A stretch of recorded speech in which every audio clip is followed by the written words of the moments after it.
एणिकी प्रति घरू निशामुक्ति अभियानर स्वर उठिब। प्रति गाँव हेब निशामुक्त निमंते सचेतनता यात्रा।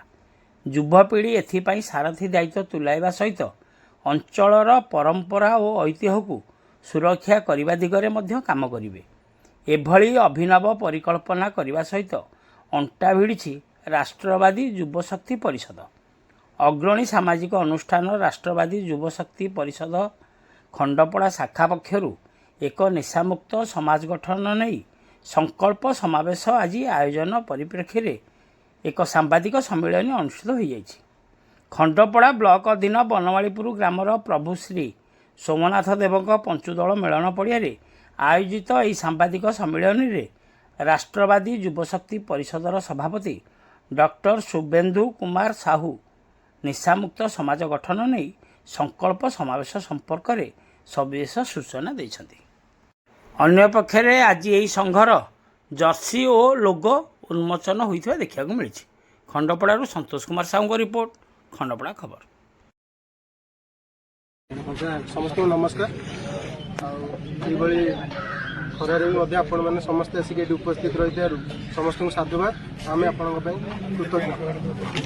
आज राष्ट्रवादी युवशक्ति परिषद खंडपड़ा जो ऑर्गेनाइजेशन नाम आज आम यहाँ प्रथम अधिवेशन रोज सहित प्रेस विज्ञप्ति सांबादिक सम्मेलन करा खंडपड़ा में यही ऑर्गेनाइजेशन मूल लक्ष्य है खंडपड़ा अंचल युवक मानक नहीं जो गठित होती परिषद मुख्य लक्ष्य अंचल ऐतिह्य साहित्य संस्कृति परंपरा नीति रीति और भाईचारा को रक्षा कर एक निशामुक्त समाज गठन पर यह ऑर्गेनाइजेशन काम कर।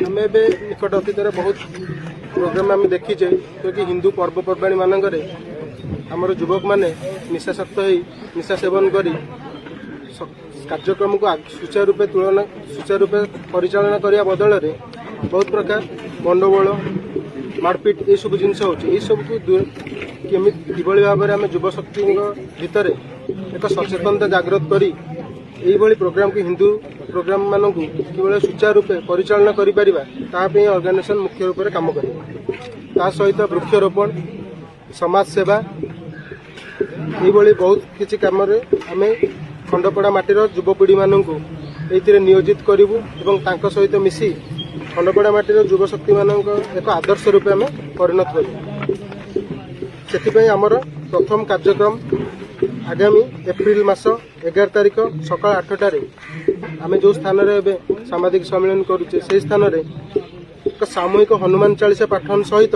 हिंदू पर्वपर्वाणी निशा सेवन न करने निशा मुक्ति संकल्प समावेश आम ऑर्गेनाइज करूँ बोली योजना करूँ। आपण मानकर सहयोग आवश्यकता रही आपण मानक नहीं आपण मैंने वार्ता जदि खंडपड़ा अंचल